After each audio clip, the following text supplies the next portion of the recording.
首款屏下镜头的游戏手机红魔7 Pro 里面长什么样？涛哥来拆开看一下。这个刀锋透明后盖成本不低，因为要做装配工艺的无尘处理，游戏手机的散热还是普通手机比不了的。看一下这铜箔，由于透明设计，螺丝的颜色也镀成了金色。拆掉摄像头，这个前置镜头的传感器大小都改成后置的了。用强光照射，可以看到屏幕上用于传感器和摄像头的透明开孔。屏幕点亮后却又消失不见，是不是很神奇？主板散热扎实，满血硬件配置。风扇拆之前以为是塑料的，没想到是金属的。135瓦快充需要用到的双极电池，相当于同时给2块电池充电。还有双线性马达和双扬声器，超薄屏下指纹。唯一让人疑惑的是主板上还有个没有使用的接口，有人知道是干嘛用的吗？最新发布的红魔7 Pro 刀锋透明版，相比上一代，这一代还是有了一个很大的提升。首先我们来看这个外包装啊，让人眼前一亮，不禁联想到了漫威的片头。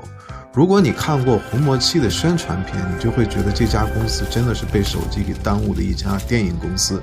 打开后，说明书以及虚拟 IP 人物 Mora， 这是数据线和充电头，这好大的块头啊！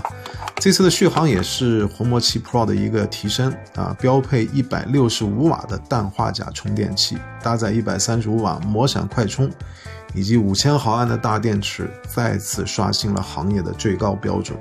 实测15分钟便可充满100%，大幅增加了手机续航能力啊！我们来看外观。从背部来看，相比上一代，它的透明范围变得更加宽阔啊！如果有兴趣的朋友可以翻一下之前我的开箱，我们可以看到更多强悍的性能配置，比如搭载了全新的骁龙8根1芯片，以及配合满血版的 LPDDR25 和 UFS 3.1 组成的魔三环引擎，也是目前顶级旗舰手机的一个性能配置。它为这个游戏提供了很好的运行基础。中间这块红魔装甲采用了大面积的航空铝金属材料，它的作用是什么呢？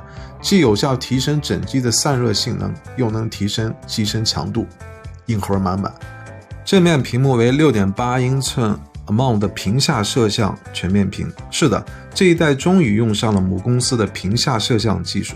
记得在上一代开箱中，我曾提议这个红魔应该加入这个技术，因为一块无任何挖孔干净的全面屏，我认为其带来的游戏视觉效果非同一般。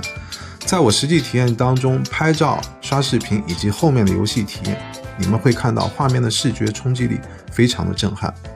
虽然是一款游戏手机，但其拍照能力也不差。红魔7 Pro 前置为1600万像素，后置为6400万像素主摄加800万超广角以及200万微距三摄。